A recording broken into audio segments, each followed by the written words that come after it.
जय हिंद मेरे दोस्तों। आज 10th क्लास हिंदी का most VI objective question chapter number 1 का लेकर के आए हैं, जो कि इस वीडियो में 30 ऑब्जेक्टिव क्वेश्चन है आपके एग्जाम व्यू से।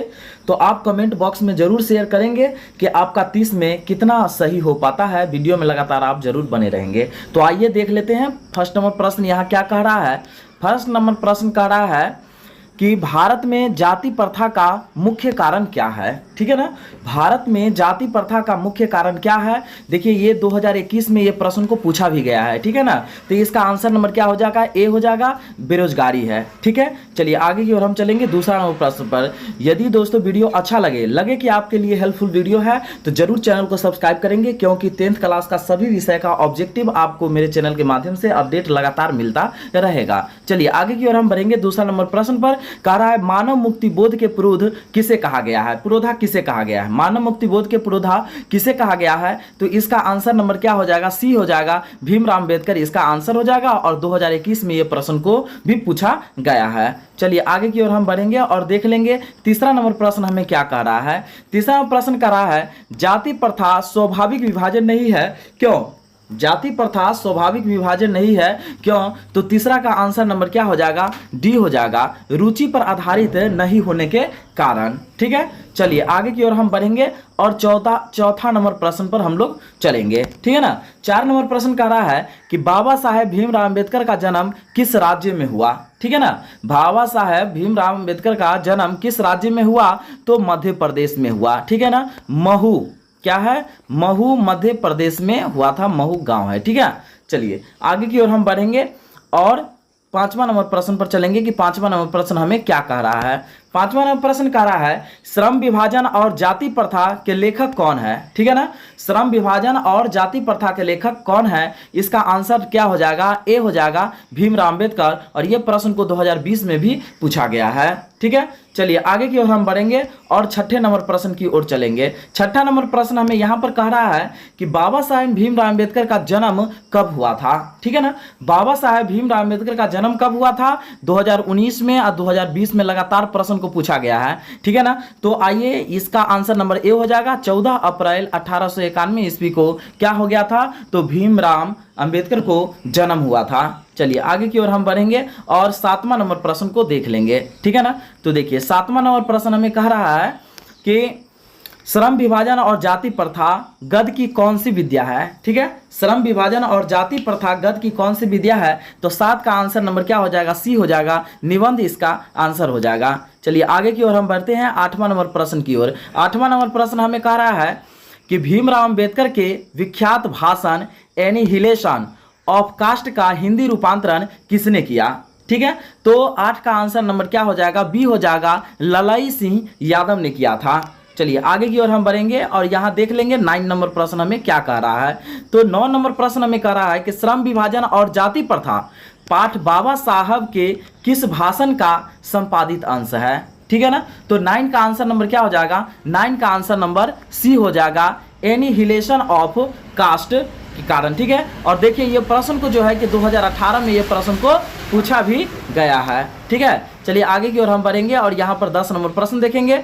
10 नंबर प्रश्न हमें कह रहा है यहाँ भीमराव अंबेडकर के मुख्यतः प्रेरक व्यक्ति रहे हैं। ठीक है ना, भीमराव अंबेडकर किससे प्रेरित थे। तो यहाँ पर 10 का आंसर क्या हो जाएगा, डी हो जाएगा, उपयुक्त में से सभी, कबीर, बुद्ध और ज्योतिबा फूले, ये तीनों से बहुत ही ज़्यादा प्रभावित रहते थे भीमराव अंबेडकर। चलिए आगे की ओर हम बढ़ेंगे और 11 नंबर प्रश्न को देख लेंगे कि 11 नंबर प्रश्न हमें क्या कह रहा है। तो देखिए 11 नंबर प्रश्न कह रहा है आदर्श समाज स्वतंत्रता, समानता, भ्रातृत्व पर आधारित होगा किसने कहा था। ठीक है ना, तो 11 का आंसर नंबर क्या हो जाएगा, 11 का आंसर नंबर बी हो जाएगा, भीमराव अंबेडकर ने ये बात को बोले थे। ठीक है, चलिए आगे की ओर हम बढ़ेंगे और यहाँ पर जो है कि 12 नंबर प्रश्न को देख लेंगे कि 12 नंबर प्रश्न में क्या कह रहा है। ठीक है, तो देखिए 12 नंबर प्रश्न कह रहा है आधुनिक सभ्य समाज श्रम विभाजन को आवश्यक क्यों मानते हैं। ठीक है ना, आधुनिक सभ्य समाज श्रम विभाजन को अवश्य क्यों मानते हैं। तो 12 का आंसर क्या हो जाएगा, 12 का आंसर नंबर ए हो जाएगा, कार्य कुशलता के लिए मानते हैं। ठीक है, जो 2018 में भी ये प्रश्न को पूछा गया है। चलिए आगे की ओर हम बढ़ेंगे और यहाँ पर 13 नंबर प्रश्न को देखेंगे कि 13 नंबर प्रश्न क्या कह रहा है।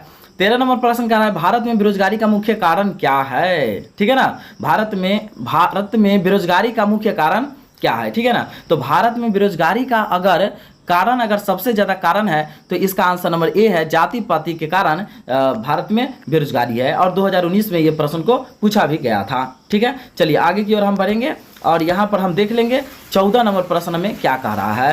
तो देखिए 14 नंबर प्रश्न कह रहा है कि बुद्ध एंड हिज धम्मा के लेखक कौन है, ठीक है ना। बुद्ध एंड हिज धम्म के लेखक कौन है, तो 14 का आंसर नंबर क्या हो जाएगा, इसका सी हो जाएगा, भीमराव अम्बेडकर इसका क्या है, तो लेखक है। चलिए आगे की ओर हम बढ़ेंगे 15 नंबर प्रश्न पर। 15 नंबर प्रश्न हमें कह रहा है कि हुज और सुद्रुज किसकी रचना है, ठीक है ना। हु और सुद्रुज किसकी रचना है, तो 15 का आंसर क्या हो जाएगा, 15 का आंसर सी हो जाएगा, भीमराव अम्बेडकर की रचना है। चलिए आगे की ओर हम बढ़ेंगे और 16 नंबर प्रश्न पढ़ेंगे। 16 नंबर प्रश्न कह रहा है कि भाईचारे का दूसरा नाम क्या है, ठीक है ना। देखिए 2021 में भी प्रश्न को पूछा गया है, बोर्ड मॉडल प्रश्न भी है, ठीक है ना। तो भाईचारे किसका नाम है, तो इसका आंसर नंबर बी हो जाएगा, लोकतंत्र, ठीक है ना। भाईचारे का दूसरा नाम क्या है, तो लोकतंत्र है। चलिए आगे की ओर हम बढ़ेंगे और 17 नंबर प्रश्न को देखेंगे। 17 नंबर प्रश्न में कह रहा है अंबेडकर ने किसको मानवीय अधिकार व सम्मान दिलाने के लिए अधिक संघर्ष किया, ठीक है ना।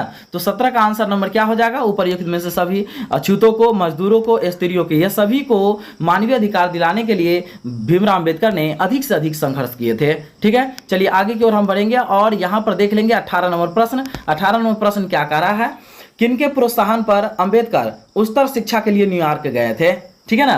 किनके प्रोत्साहन पर अंबेडकर उच्चतर शिक्षा के लिए न्यूयॉर्क गए थे, तो 18 का आंसर क्या हो जाएगा, 18 का आंसर नंबर ए हो जाएगा, बड़ौदा नरेश के, ठीक है ना, प्रोत्साहन पर न्यूयॉर्क गए थे अंबेडकर साहब पढ़ने के लिए, ठीक है ना। चलिए आगे की ओर हम बढ़ेंगे और 19 नंबर प्रश्न को देखेंगे। 19 नंबर प्रश्न क्या करा है, द कास्ट इन इंडिया किसके द्वारा लिखा गया है, द कास्ट इन इंडिया किसके द्वारा लिखा गया है, तो इसका आंसर नंबर क्या हो जाएगा, बी हो जाएगा, भीमराव अम्बेडकर के द्वारा ये चीज लिखा गया था। चलिए आगे की ओर हम बढ़ेंगे 20 नंबर प्रश्न पर। 20 नंबर प्रश्न में यहाँ पर क्या कह रहा है, 20 नंबर प्रश्न कह रहा है कि भारत सरकार के कल्याण मंत्रालय से बाबा साहेब अम्बेडकर संपूर्ण वार्ड में कितने खंडों में प्रकाशित हो चुका है, ठीक है ना। तो ये कितने खंडों में प्रकाशित हो चुका है बाबा साहेब भीमराव अम्बेडकर का, तो यहाँ आंसर नंबर सी हो जाएगा, 21 खंडों में प्रकाशित हो चुका है।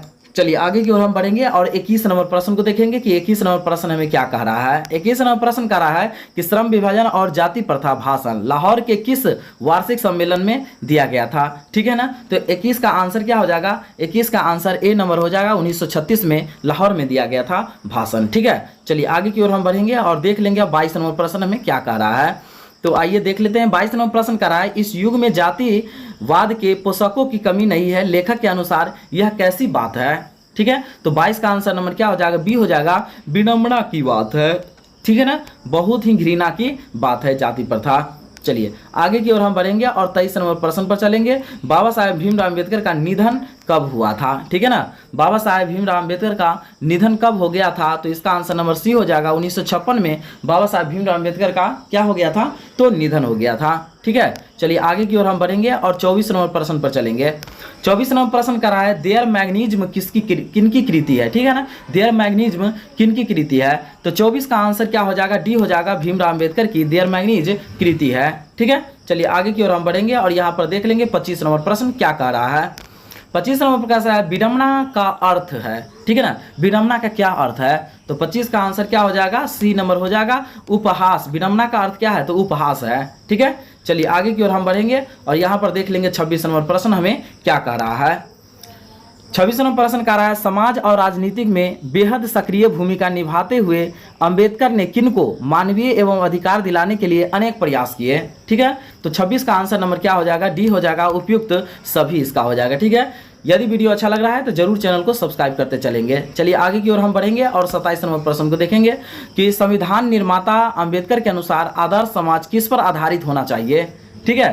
तो 27 का आंसर नंबर क्या हो जाएगा, डी हो जाएगा, उपयुक्त सभी पर होना चाहिए, स्वतंत्रता, भ्रातृत्व, असमानता, ये सभी पर होना चाहिए। चलिए आगे की ओर हम बढ़ते हैं और 28 नंबर प्रश्न को देख लेते हैं। 28 नंबर प्रश्न क्या कह रहा है कि भीमराव अम्बेडकर किस विडंबना की बात करते हैं, ठीक है ना। तो 28 नंबर प्रश्न में कह रहा है कि इसका आंसर नंबर ए हो जाएगा, इस युग में भी जातिवाद के पोषकों की कमी नहीं है, इसी विडंबना की बात जो है कि भीमराव अम्बेडकर अधिक से अधिक करते हैं, ठीक है। अब 29 नंबर प्रश्न को हम लोग देख लेते हैं। 29 नंबर प्रश्न कह रहा है कि अंबेडकर के अनुसार भाईचारे का वास्तविक रूप है, ठीक है ना। अंबेडकर के अनुसार भाईचारे का वास्तविक रूप क्या हो सकता है। तो 29 का आंसर क्या हो जाएगा, 29 का आंसर नंबर बी हो जाएगा, दूध पानी के मिश्रण की तरह होना चाहिए, ठीक है। चलिए आगे की ओर हम बढ़ेंगे और देख लेंगे अब 30 नंबर प्रश्न हमें क्या कह रहा है। तो 30 नंबर प्रश्न कह रहा है, लेखक भारत में बेरोजगारी का एक प्रमुख और प्रत्यक्ष कारण किसे मानते हैं, ठीक है ना। सबसे बड़ा बेरोजगारी का एक प्रमुख और प्रत्यक्ष कारण क्या है, तो 30 का आंसर नंबर क्या हो जाएगा, बी हो जाएगा, जाति प्रथा ही है सबसे बड़ा कारण, ठीक है। वीडियो अच्छा लग रहा है तो जरूर चैनल को सब्सक्राइब करते चलेंगे। चलिए आगे की ओर हम बढ़ेंगे। 31 नंबर प्रश्न पर, जाति प्रथा को श्रम विभाजन मान लिया जाए तो यह स्वाभाविक विभाजन नहीं है क्योंकि यह मनुष्य के रुचि पर आधारित नहीं है। यह कथन किस पाठ का है, ठीक है। तो 31 का आंसर नंबर क्या हो जाएगा, 31 का आंसर यहाँ पर बी हो जाएगा, श्रम विभाजन और जाति प्रथा हो जाएगा, ठीक है। चलिए आगे की ओर हम बढ़ेंगे। यहाँ पर 32 नंबर प्रश्न पर चलेंगे और 32 नंबर प्रश्न क्या कर रहा है, जाति प्रथा पेशे का दोषपूर्ण निर्धारण ही नहीं करती बल्कि मनुष्य को जीवन भर के लिए एक पेशे में बांध देती है। ये प्रस्तुत गद्यांश के रचनाकार है, ठीक है ना। ये गद्यांश के रचनाकार कौन है, तो इसका आंसर क्या हो जाएगा, इसका आंसर नंबर डी हो जाएगा, भीमराव अम्बेडकर इसका रचनाकार है। चलिए आगे की ओर हम देखेंगे। नहीं दोस्तों, यहीं पर वीडियो को ख़त्म किया जाता है। इसमें हम तो पहले ही बोले थे कि 30 ऑब्जेक्टिव है, लेकिन यहाँ पर 32 टाइप कर दिया गया था, ठीक है ना। तो आप देख लेंगे कि 32 में आपका कितना स्कोरिंग हो पाता है। वैसे 32 में आपका अगर 20 अगर सही हो जाता है तो कम से कम तो आप समझेंगे कि काफ़ी अच्छा खासा आपका तैयारी चल रहा है। यदि वीडियो अच्छा लग रहा है तो जरूर चैनल को सब्सक्राइब कर लेंगे। धन्यवाद।